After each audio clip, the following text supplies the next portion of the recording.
darling. So I, like the rest of the internet, recently saw Wicked for Good, and it was not it. I'm sad to say it was not dark as I wanted it to be. It was not like it didn't capture the spooky energy that I feel like Act Two of the musical does, and it's nothing like the book.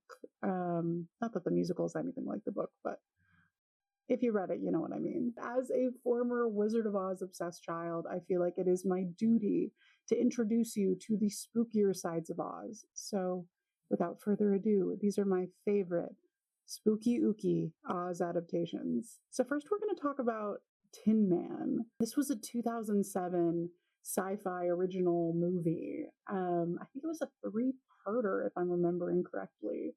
And it stars Manic Pixie herself, Zoe Deschanel. She plays DG, the titular Dorothy character, who is whisked up in a cyclone and brought to the OZ, Outer Zone. Oz is ruled by a evil, powerful, sexy as hell witch named Ascadelia. That's a true awakening right there. I don't know what to tell you.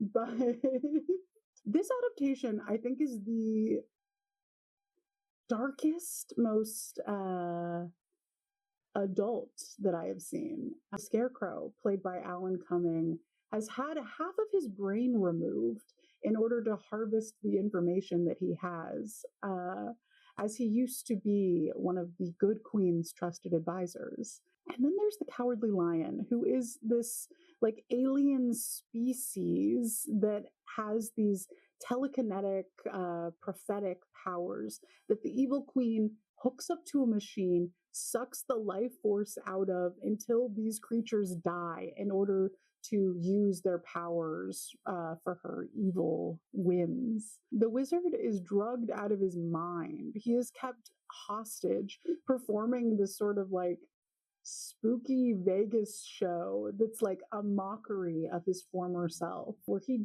barely knows who he is. And then there's the Tin Man. He used to be a former police officer who turned against Ascadelia, and as punishment was locked up in this metal body-shaped suit where he was cursed to watch reruns over and over again of his wife and child being brutally murdered. When he comes out, he's got like a full length beard. He hasn't moved. He is given spooky. And I'm going to be honest, I don't know quite a punishment as bad as that.